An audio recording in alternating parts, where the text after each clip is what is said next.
Hey, what's up? I've been watching Fresh and Fit for a while now. I'm not gonna lie. So my question is, it's not about specifically about women, but you said that Indian people are the biological weapons of the Jews. Could you explain that? Say that again? You said that Indian people are the biological weapons of the Jews. Can you explain that? Oh, when I said Indians are the biological weapon of the Jews? Yeah. Oh, yeah. So because it's typically always been Jews that push mass migration. And then the next thing you know, we got a bunch of Jeets in the country. Thank you, come again. So yeah, that's why I say that, because they've been, when it comes to like liberalism and progressivism in general, Jews have pretty much always been at the forefront of it, whether it's feminism, communism, Marxism, etc., mass immigration. They've been the ones that really facilitate a lot of that, right?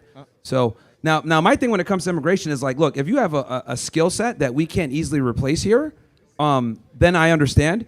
But the problem is that our immigration system has been exploited for so long, and there's so many loopholes in it, that I can't even imagine to like. So can I explain my take in a sense? Yeah, sure, go ahead. So I was born here. I was raised here all my life. I'm born an Indian immigrant parent, but I'll never say I'm Indian. Never say I'm Indian American. I take on the Theodore Roosevelt viewpoint of being hyphens. I see hyphens as being very divisive. I'm always say I'm American. I'm always proud to be an American. I'll do anything for the nation any time of the week. But my thing was that I think that in order to maintain America at the competitive place, because we're always in constant competition with China, India, Russia, and in order to maintain, we need to extract talent from outside the world. So my question to you is that what are your thoughts on H-1Bs? Scam visa utilized to get cheap labor and get shortcuts. We can definitely give those jobs to graduating students here, Americans, versus giving those jobs to foreigners. But would you want the best in the world from other places in the world in order to the H-1B visa isn't necessarily a skill set visa. Like that's a skill set visa would be something like an O visa, right, for like an exceptional talent. Mm-hmm. The H-1B is just, I'll just be very blunt about it. It's a visa to bring in a bunch of Indians. That's what it is for tech companies, right? This actually got me banned on Twitter because, like I said, that the H-1B visa is a scam to bring Indians in for tech jobs.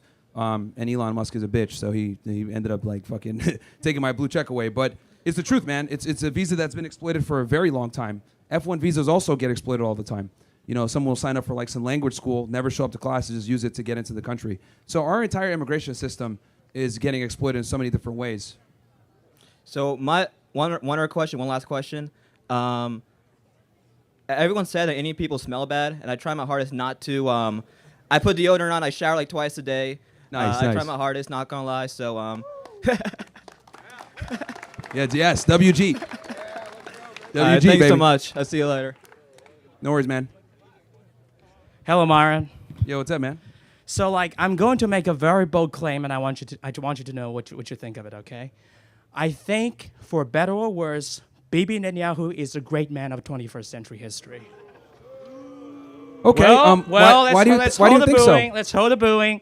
That's cool. Why do you think so? Well, because look at him, even if regardless of what you think of Israel, right? I think from a Nietzschean, Faustian perspective, he's literally embodying what being a Faustian Ubermensch is about. He liquidated Hezbollah, the pager thing. He had all the traffic camera in Iran. The most powerful country in the world is completely doing his bidding. So he doesn't care about international law. He doesn't care about rules-based world order. So wouldn't you agree from a Faustian Nietzschean perspective, he's pretty dope? No, interestingly enough, I was talking about this on stream.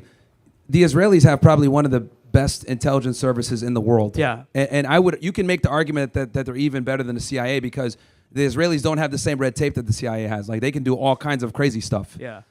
So you got to give him credit there. And he's obviously a good politician. The dude is wanted as a war criminal. He's still flying all over the place, and not getting arrested. He doesn't care about rules-based world order. Yeah, he doesn't care about all the the boundaries that are binding the the normies. Yeah, you don't get to that level, And he's also every time he does an interview, he's always able to take Israel's problems and make it also a U.S. problem. He's really good at doing that. He's been doing it for 30 plus years. Yeah, so, and I think he mocks. He's a good politician. I think he mocks Trump, Putin, Xi, all of these people combined in this way.